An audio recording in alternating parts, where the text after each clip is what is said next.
Good morning, brothers and sisters in Christ.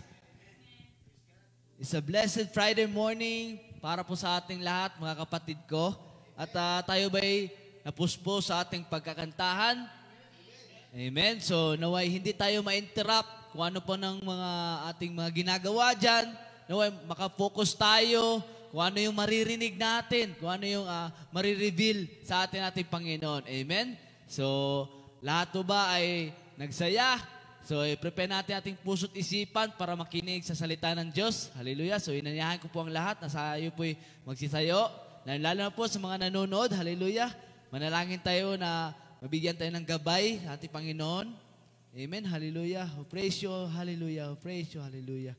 Ama, nagbibigay ng regalong buhay para po sa amin lahat. Maraming salamat o Diyos at muli ka namin na makapanayam ngayon sa mga oras na ito. Dinala mo aming mga panyapak. Nagpapasalamat kami sa guidance and protection, Panginoon, na amin pong inuuna yung presensya, O Diyos. Naway idako po ako sa iyong talikuran, Panginoon, at ikaw ang manguna, at ikaw ang kanilang makita, O Diyos. Use me mightily, Panginoon, at ikaw ang magiging guro namin, O Diyos.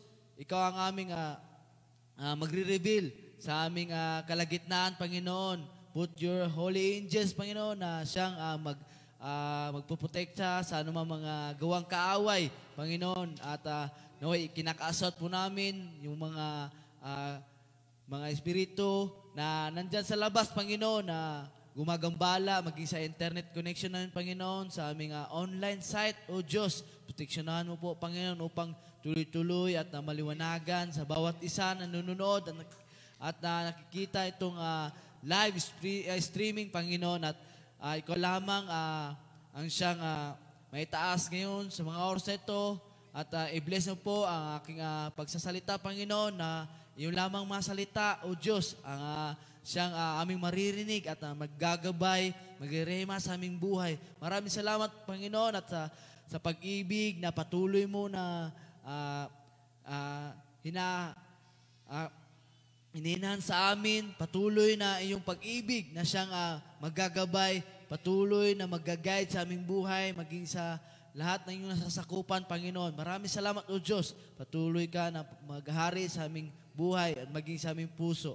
In Jesus' name we pray. And with the thanksgiving, amen and amen. Hallelujah. Amen. So, are we ready sa ating pakikinig sa salita ng Diyos? At ako'y nagpapasalamat dahil po ay meron tayong mga kapatiran na patuloy na nag-aabang sa atin na nauhaw pa sa kasalita ng ating Diyos. Amen? So, good morning, Jesus Christ, be lifted up, International Fellowship. So, mga kapatid, it's a month of February. It's a month of love. Amen. So, tatalakayin natin, it's about love. So, di ko na patatagalin. Ang ating mensahe ngayon is Jesus' way of love. Amen. So, ano ba yung mga pagmamahal ni Kristo na siya pa ay nabubuhay dito sa mundo? So, paano ba natin ito na mailalapat? Paano natin na gawin yung estilo ng ating Panginoong Hesukristo? So, Jesus Christ is the perfect model. Amen? Jesus Christ is the perfect and ultimate dealing with people about in love. Amen? So, kinuha ko po sa Book of John, chapter 14, verse 12. It says, I tell you for certain that if you have faith in me, you will do the same things that I am doing.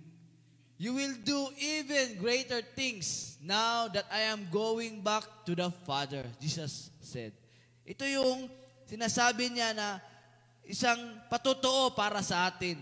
Ang sumasampalataya kay Jesus na makagawa rin ng ginagawa niya ay higit pa rito ang magagawa dahil pupunta na siya sa kanyang Ama. Amen? So maraming taong sumasampalataya pero hindi nakakakilala.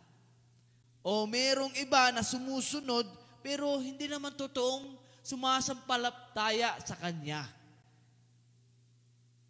kung tayo'y tagasunod, kung tayo'y Kristiyano na at alam natin na siya lamang ang tagapagligtas, napapatunayan natin to obeying His command. Lalo-lalo na sa pagmamahal. We follow because we believe. Tayo ba'y naniniwala at nagtitiwala sa ating Panginoon? Kung tayo naniniwala at nagtitiwala, we need to follow Jesus Christ as our model. Amen? Jesus Christ said in Book of John, chapter 14, verse 15, to His disciple, if you love me, you will do as I command. Ang tanong, mahal mo ba si Kristo? Amen! So, dapat susundin natin ang Kanyang mga utos. Kung naniniwala ka sa Kanya, ay mamahalin mo siya. Kung minamahal mo siya, ay susunod ka sa Kanyang mga utos. Amen? So, ngayon, sino ba dapat ang magiging perfect example in about love? Siyempre si Jesus. Amen? Kasi meron mang nauna sa Kanya in a Old Testament, maging sa mga New Testament, always na si Jesus pa rin yung perfect model para sa lahat. Amen? So, sinasabi dito, Jesus is the ultimate teacher and model in dealing with people. Bakit? Kasi yun yung mas tinatawag na perfect, no? Supreme. Ito yung walang bahid ng kasalanan, walang bahid ng pagkakamali. Lahat ay tama at ikakasagana sa iyong buhay, lalo na sa pagmamahal. Kung paano siya makipagkapwa, amen? Kung nagbabasa tayo ng Biblia o sa mga movie na nandoon yung kanyang estilo, amen? So, paano siya makitungo, makikasalamuha sa mga tao, amen? Surely, meron tayong mapupulutan sa mga nagdaan na mga karakter. Even kay Moses, kay Job, di ba? Kay David, marami. Pero in the character in Bible, Jesus is the perfect way to na pangunahan yung pagmamahal. Amen? Even the teachers, coaches, but sa ating buhay, kailangan natin si Kristo. Kasi hindi naman perfect yung magiging pastor natin, leaders, di ba? Sila lang lamang yung naggagabay kung ano yung gagawin. And even examples, always we claim Jesus. Amen? So sa pamamaraan ng pagiging pag-i-example natin sa ating Panginoon, we need that na tayo'y magdurusa. And sa pag-i-example niya, meron talagang kaagapay. Amen? After all, God chose you to suffer as to follow in the footsteps of Christ, who set an example by suffering you. So ito yung mga pagdurusa ni Kristo para sa atin na halimbawa na dapat nating tularan. Amen? Ito ang dahilan kung bakit tayo tinawag para tularan natin ang buhay ni Kristo at ipahayag natin kung ano yung tamang ipapahayag mula kay Kristo. Amen? So exactly to the purpose of following Jesus Christ. Kasi sumusunod tayo sa Kanya eh. Amen? So ngayon, this is the command that we need, o paano ba na yung pagmamahal ni Kristo. Unang-una, love people. Mahalin natin yung isa't isa. Mahalin natin yung kapwa natin tao. Bakit? Kasi maging makasalanan na tao, minahal ni Kristo eh.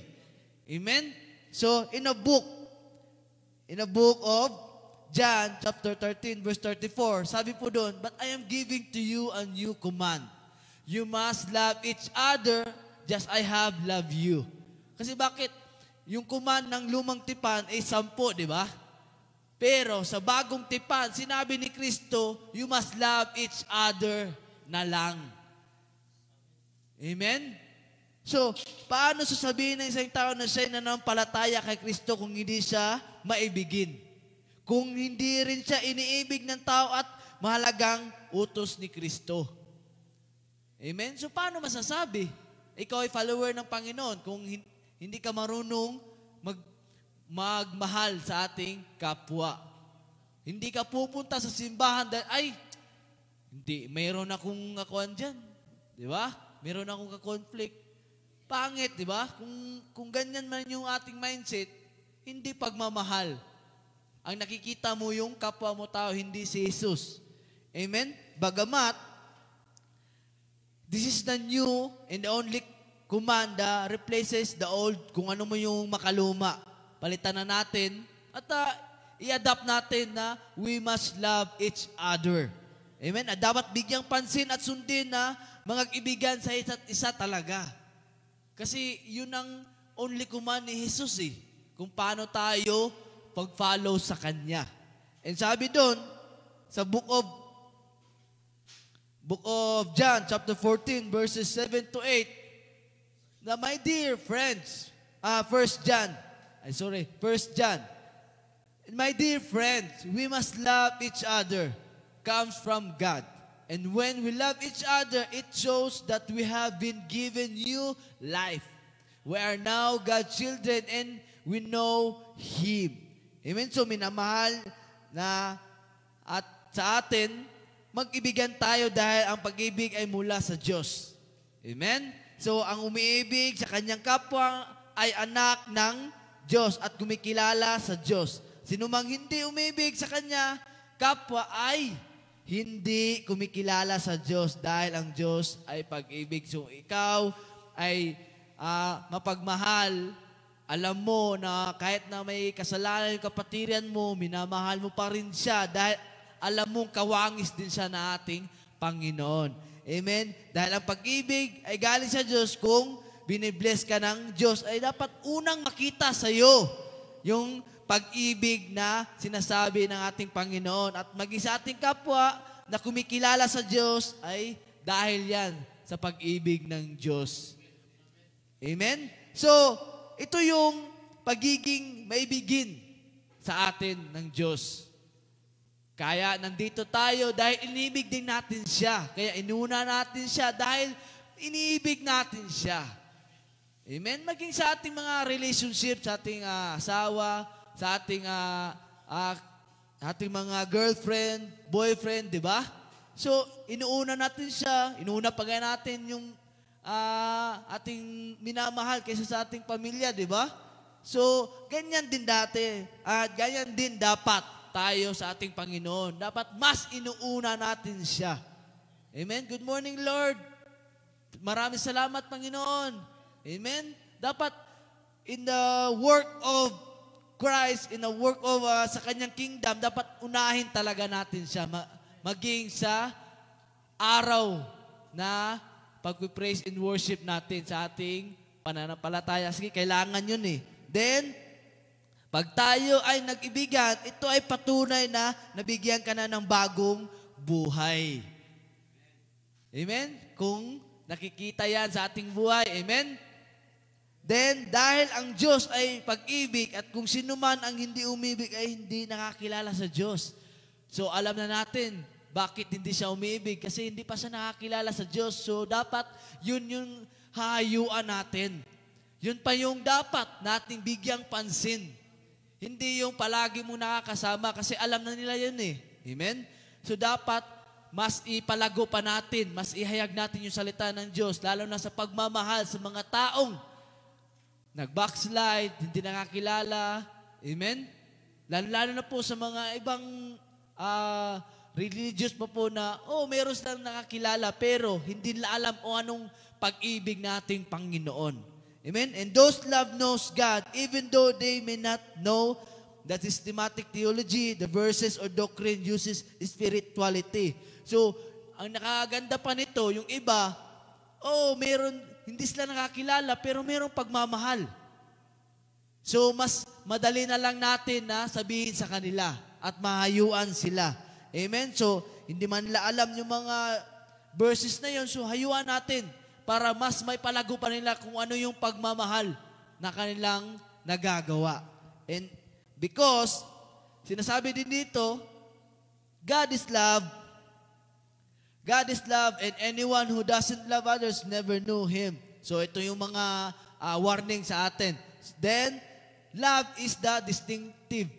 Ano yan? Ito yung kangahangang ginawa sa atin nating Panginoon. Amen? And the love that makes you different. Amen? Babaguhin ka. Kung ikaw si mabisyo, ikaw si masugarol, ikaw si, yun na yan. Babaguhin ka na dahil sa pagmamahal mo sa ating Panginoon. Amen? And this is the love makes you a capacity na mas magmamahal ka pa lalo. Hindi lang sa isa, hindi lang sa dalawa, kundi sa buong kongregasyon. Amen? Walang pili yung pagmamahal. And your willingness to love to make you identifying follower of Jesus Christ. Para dapat naman na makikilala ka ng Diyos. Amen? Hindi yung sa social media na nag-follow ka nga pero hindi ka kilala nung pinalo mo. Amen? Then, that's the way of Jesus na dapat nating sundin. Kasi namumuhay tayo sa makamundo nito, maraming dapat gawin, pero unahin natin yung pagmamahal. Amen? And, pangalawa, Jesus' way of love teaches us to forgive. Na dapat marunong tayong magpatawad. Hindi yung tipong kinikimkim natin ng ating mga hinanagpis dyan, mga galit natin sa ating puso, because forgive is a cornerstone way of Jesus. Paano ka naman napupunta sa karya nating Panginoon kung wala kang pagpapatawad sa sarili mo? Amen? And love is to forgive. Then, dahil ang pagmamahal mo sa buhay, madali mong mapatawad. So, in the scripture says that love covers multitudes of sin. Lahat ng mga kasalanan mo, mawawala yan kung meron kang pagmamahal sa ating Panginoon, lalo na sa ating mga kapwa. Amen? Makikita po dun. And sabi in this command, in the book of Colossians, chapter 3, verse 13, put up with each other and forgive anyone who does you wrong, just as Christ has forgiven you. So, kung meron ka mang hindi napatawad dyan, no, hikayatin mo siya, hagkan mo siya. Yun, puntahan mo. Ikaw na ang dapat manguna. Patawarin mo siya. At patatawarin tayo ng ating Panginoon. Amen? Kasi kawangis siya ng Diyos, kawangis ka din. Kung hindi mo siya patatawarin, lalo na yung ating Panginoon. Di tayo patatawarin. Then, magpasensyahan tayo sa isa't isa, no? Magpapatawaran, at ano man yung mga hinanakit natin, kung kanino man, dahil pinatawad din tayo nating Panginoon, patatawarin din natin nating kapwa.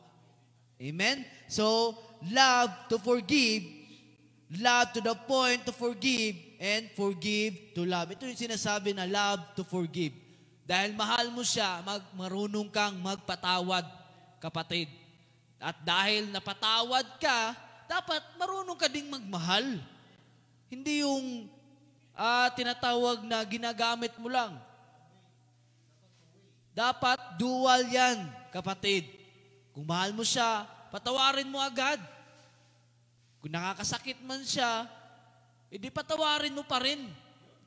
At mag-usap kayo. Yun ang sinasabi, madadala yan sa mabuting usapan. Amen? Hindi yung kung anong sinasabi mo, amen? Nakakasakit ka lalo sa ating kapwa, lalo na sa ating Diyos. Kasi hindi mo alam na yung kaharap na pala ay ating Diyos. Amen? And forgive to love, to able to love again. Para naman magmahal ka ulit. Kung nasaktan ka man dati sa karelasyon mo, nasaktan ka sa sinabi nating kapatiran, na mas ma-enhance pa, you will able to love again. Amen? And love is a cornerstone of your faith. Pananampalataya mo yan, kaya nagmamahal ka. Amen? And love is a distinctive to be known that you have peace. Ito yung example din sa sarili mo na alam ng iba, maliwalas pa rin si kapatid kahit na may ganito, ganyan na pagsubok. Dahil meron siyang pagmamahal. Amen? Pumuti siya, tumaba siya, bakit ganun? Lugmok-lugmok na siya, dala-dala na yung mundo. Dahil meron siyang pag-ibig sa Diyos. Amen? Marunong siyang magpakumbaba. Amen? So, why Jesus want to be loved? Tanong. Bakit? Because people need love. It's a giving relationship connection. Ito nagbibigay ng bridge to life para sa ating Diyos. Sa tutuusin, malapit lang ating Panginoon eh. Amen? Pero lumalayo tayo dahil sa kasalanan nating nakukuha. Amen? It's being sensitive to one another. Nagiging sensitibo ka na. Dahil naranasan mo yung pagmamahal nating Panginoon, binibigay mo na ngayon sa ating kapwa. Nagiging concern mo na. Ano bang problema, kapatid? Di ba? Ano bang nangyari sa puso mo? Bakit sinasabi mong broken-hearted ka? Di ba? So, nagiging sensitibo na to. And Jesus ordered also to benefits of you and to other forgiven. Mga pagbenepisyo naman pala eh. Bakit di natin gagawin? Amen? So, Jesus' way that teaches us to forgive. Amen? And number 3, Jesus' way of love that teaches not to judge one another. Amen? Huwag natin i-judge yung ating kapwa. At huwag tayong magpapasindak sa ating emosyon. Dahil lamang na meron siya nasabi, meron siya nagawa sa iyo, ibabalik mo rin yung judgment na sinasabi niya. Magkakasakitan lang kayo. So ito yung way na ginawa nating Panginoon na not to judge one another. Bakit? Judging people make you sad. Yung akala mo na ikakasaya mo, bandang huli, ikakalungkot mo yan, kapatid. And you don't have peace. Yun lang, hindi ka makakatulog. Yun ang patnubay sa atin, command sa atin na don't judge. Kaya hindi tayo minsan nakakatulog kasi bakit? Di natin alam, nakajudge tayo ng ibang tao. Kahit ibang religious pa yan. Kahit na ibang pananampalataya pa nila, kung na-judge mo yan siya, nako kapatid, baka hindi ka makatulog. Amen? And doing judging to make you happy in the end, you receive a sorrow. Baka akala mo, ikakahappy mo yun, ikakasaya. Amen? Mourning and breaks your heart and give a conscience of suffer. Ikaw ngayon yung magsasuffer. Kasi bakit? Nakita mo si kapatid, naglugmok kasi ginudge mo. Eh, ano yung balik sa'yo? Yung konsensya mo. May puso ka eh. Amen? Tao ka rin, kapatid. So ito yung paalala sa atin. Sa book of Matthew chapter 7 verses 1 to 2, sabi doon, don't judge or you will be judged. For in the same way you judge others, you will be judged. And with the measure you use, it will be measured to you also. Babalik at babalik sa iyo yun, kapatid. Kaya huwag tayong manghusga sa iba. Amen? Para hindi rin tayo husgahan ng ating kapwa. Sapagkat kung ano yung panghusga natin, yun din ang balik sa atin. Mas mahirap yun. Di ba? Then, huhusgahan tayo ng Diyos kung ano yung pinanghusga mo. Bakit? Judging others is judging oneself. Kung nagtuturo ka, kapatid, tignan mo yung daliri mo, 3 balik sa'yo. Mas mabigat pa sa'yo. Amen? For in the same way you judge others, you also judge yourself. Because when you judge, you get judged. Not by only you, but to God, but your own conscience also. Amen? Babalik at babalik talaga. Yun yung tinatawag na karma. Nako. So don't judge. Lalo na kung hindi mo alam yung pinagdaraanan niya. Amen? Siyasatin mo muna. Bagkos, ipag-pray mo na lang si kapatid kung meron man siya nasabi o si kapwa mo tao. Amen? Kasi ikaw yung nakakaalam, ikaw yung mas malawak na pag-iisip. Amen? Walang silbi yung pagiging Kristiyano mo kung hindi mo pinapakinggan yung both side sa inyo. Amen? At dapat ikaw yung magiging imahe. Then, be aware that called spiritual illness. Ito yung mga na hindi na niya alam kung ano yung sakit niya, kaya marami na siyang sinasabi sa iyo. At maging sa mga doktor, hindi may paliwanag at sinasabi, okay naman lahat yung mga, tawag ito, circular system mo. Wala kang sakit. No? So, because of judgmental, nakukuha natin ang mga tawag nating bad spirit o yung mga spiritual illness na yan. So, dapat don't judge others.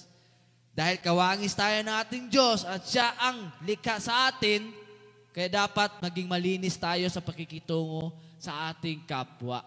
Lalo na sa ating Diyos. At maging kagaya natin ang ginawa sa atin nating Panginoong Hesus Kristo. Amen? Be a image bearer sa atin. Amen? Then, Jesus' way of love. And lastly, ang bilis, no? So, this is way of love that teaches us to enjoy simple pleasure. Maging simple tayo. Amen? Kasi kung nagbabasa tayo ng Biblia, yung namumuhay pa si Jesus sa kamundo, simple lang naman yung buhay din niya eh. Di ba? Kung nagbabasa tayo, masasabi natin, ano ba to? Si Jesus, palakad-lakad, pupunta dito, nangangaral lang. Di ba? Naggagawa ng himala, naggagawa ng healing. Amen? So, wala siyang buhay na gusto niyang yumaman, gusto niyang maraming pera, di ba? It's a simple pleasure lamang ng ating Panginoong Hesus Kristo. Ano? By eating, drinking, socializing, and resting. Oh, nakikain din siya, no? Umiinom lang, socializing, and resting, bad good thing. Meron pong kakapulutan kahit na kumakain ka lang. Sinasabi din doon, sa Book of John, chapter 2, verses 1 to 2, ito yung panahon na ininyaya yung nanay at si Jesus sa kasal. On that third day of wedding took place at Cana in Galilee, Jesus' mother was there. And Jesus and his disciple had also been invited to the wedding. Ito yung pag-atay niya sa social na dapat na siya yung example. No? Was the example and present in any social media. Socials. Wala pong media doon. Socials. Wala pong media. Socials. So maging si Jesus ay iniimbita din. No. Iniimbita din siya. So pumunta siya as sinasabi doon, is a supreme example. So meron testing. Kung tayo man ito, si Jesus, at merong nag-imbita sa atin na dapat sundin natin ang example na kanyang ginawa. Ano? To present a image that as a God and kung tayo man yun, as a children of Christ. So dapat yung imahe natin, being nice and friendly, even those type of people. So anong sinasabi doon? Nice and friendly pa rin tayo. Kahit na meron tayong nakita ng mga taong nagchismis sa atin, meron tayong nakita ng mga taong nagpupersecute sa atin, is always being nice and friendly pa rin. Kasi yun ang ginawa nating Panginoon eh. Amen? So, discern also na if it's good or can make bad habit influence to your own before socializing. So dapat manalangin din muna tayo. Siyasatin natin kung ano yung pupuntahan natin. Baka kung sinasabi nun, ay, merong mga kapatiran o mga ibang believers na, ay, meron silang ginagawa dun. Meron kang narinig, meron nakapagsabi sa'yo, then, pray. Kung ano yung didiscern sa'yo ng Panginoon na huwag ka nang pumunta, di huwag ka nang pumunta. Amen? Then, i-greet mo na lang yung sino yung mag-birthday doon. Di ba? Happy birthday na lang, kapatid. Oh. Amen. Kahit na sinasabi hindi tayo imbitado, kaya happy birthday na lang. So, happy birthday. Sana mo nag-birthday dyan. Amen? So, God also tests us. Even He make the first miracle of water, turn it into wine. Kasi ito yung pagkakataon na napansin nating Panginoon na mayroong mga tao na namumuryot, na may kulang talaga. Ano ba tong okasyon na to na kain lang? Di ba? Hindi pa na-satisfy. Mayroon pang hinahanap. So, ngayon, pinakuha yung yung celebrant, kanyang tinanong, no? Kung mayroon ba siyang jar, ganito, ganyan. So, nag-miracle siya, no? At yung tubig nga ay ginawa niyang alak. So, ngayon, binigay niya. So, ito yung tinatawag na witness. Kung tayo pupunta sa mga socializing na yan at meron tayong napansin, nakita ng mga inumin, mga pagkain na hindi kayaya, so wag na nating tikman, wag na nating pangarapin. Amen? So, gaya naman ng sinabi ko kanina, si Jesus ang gumawa. So, sa pagkakataon na yun, pwede tayong uminom. Kasi si Jesus Christ, alam natin na hindi ikakasama. Dahil meron ding wine na sparkling lang. Sparkling lang. Wala yung alcohol. Pero mas mag-ingat tayo kung alam natin gawang tao yan. No? Kung gawang tao yan, naku, mas mag-ingat tayo. At lalo natin, hindi natin kakainin o iinumin. Amen? Kasi kakapahamak sa atin yan. So, magkakasala tayo sa mga alam natin yung nagawang tao. Then, the way that give space, the way that allow free choices to be responsible. So, kailangan may espasyo tayo sa mga taong yan. Meron tayong social distancing din. Kasi, hindi natin alam, nahahayo tayo, nadala-dala tayo. Hindi man ganun kapanatag ng ating pananampalataya, pero we need to discern kung anong mas magandang gawin. Amen? And that the love that give us our God, na meron tayong discerning, meron tayong espasyo na paano natin gagawin, paano tayo makikisalamuha. Kasi meron meron tayong freedom. Binigyan tayo ng God's freedom. So, ngayon, yan yung pagmamahal na binigay sa atin nating Panginoong Hesukristo. Amen? At mas kinalugdan at iniibig ni Jesus ang mga taong lumilingkod din sa Kanya. Amen? So, pag tayo lingkod na ng Diyos, tayo kinalulugdan ng Diyos, maging imahe tayo. Sinasabi doon na pag tayo nagmamahal, kung tayo nakikasalamuha sa ibang tao, be nice and friendly. Amen? Huwag tayong masyadong malungkot.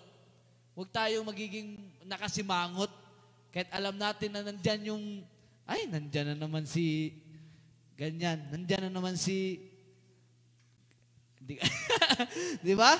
So, hindi natin maiwasan talaga yan. So, be nice and friendly. Then, be enjoy to that simple pleasure sa ating buhay. Because we are Christian to follow Christ. Kasi tagasunod tayo eh. So dapat, sa makamundo, tayo ang susundan. Hindi tayo sumunod sa kanila, sa makamundo. Tayo dapat yung magiging example nila. Amen? So dapat, sa bawat lakaran natin, alam natin kung saan tayo patutungo. Kasi maraming daanan eh.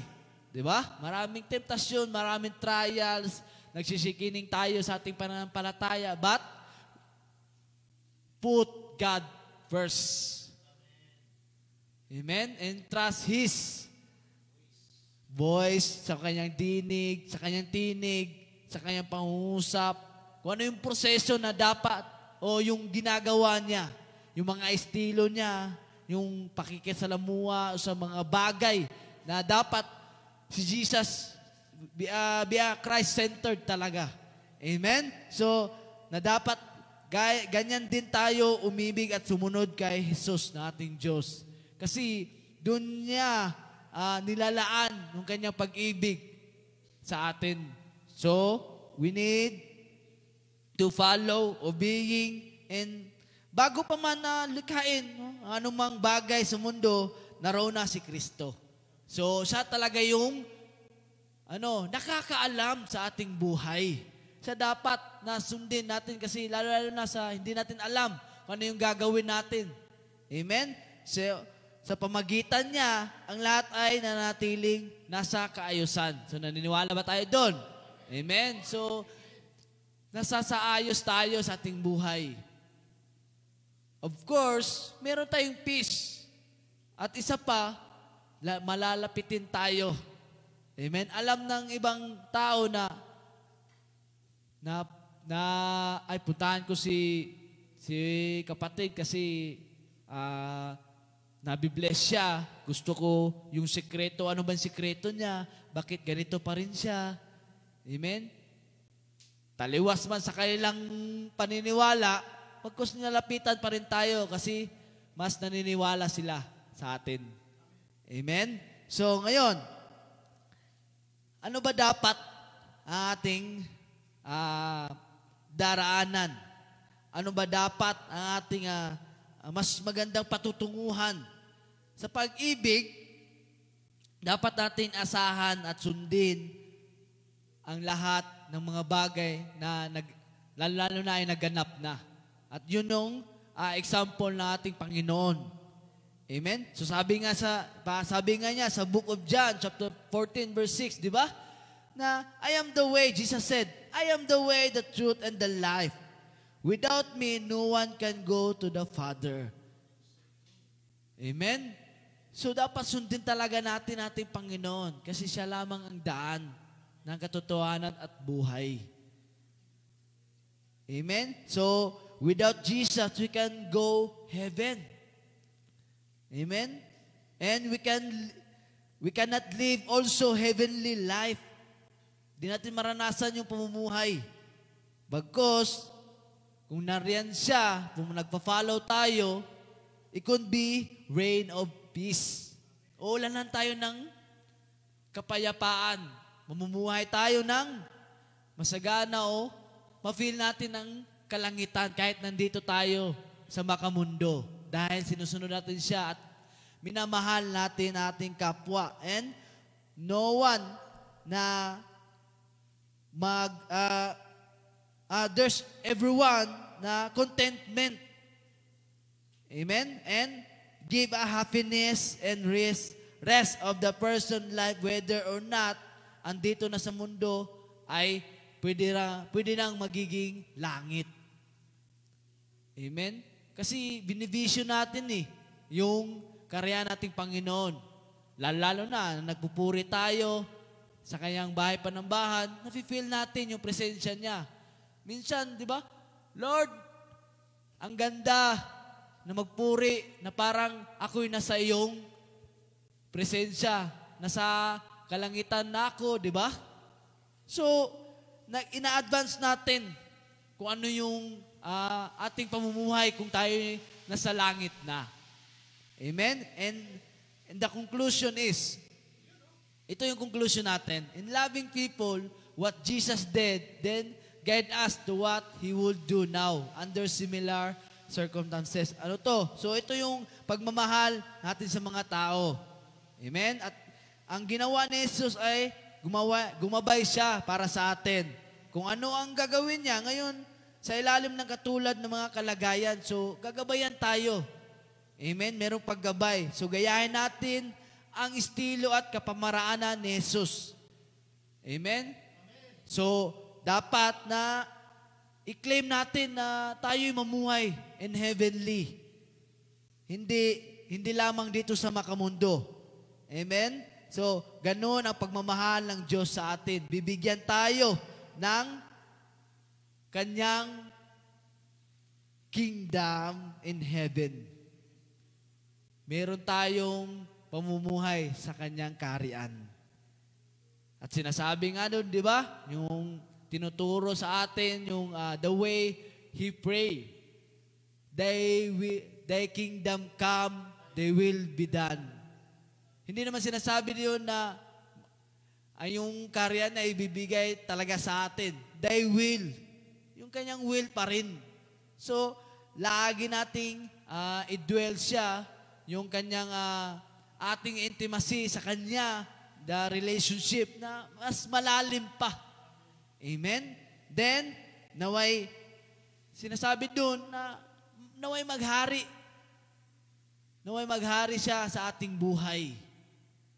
Kung tayo'y sumusunod sa Kanyang utos. Amen? At naway sundin natin ang Kanyang mga kapamaraanan, lalo-lalo na sa the way of love. Amen? At naway may pagkaloob sa atin na tayo namumuhay dito pa sa lupa, may sunod natin yung pagmamahal na Kanyang ginawa.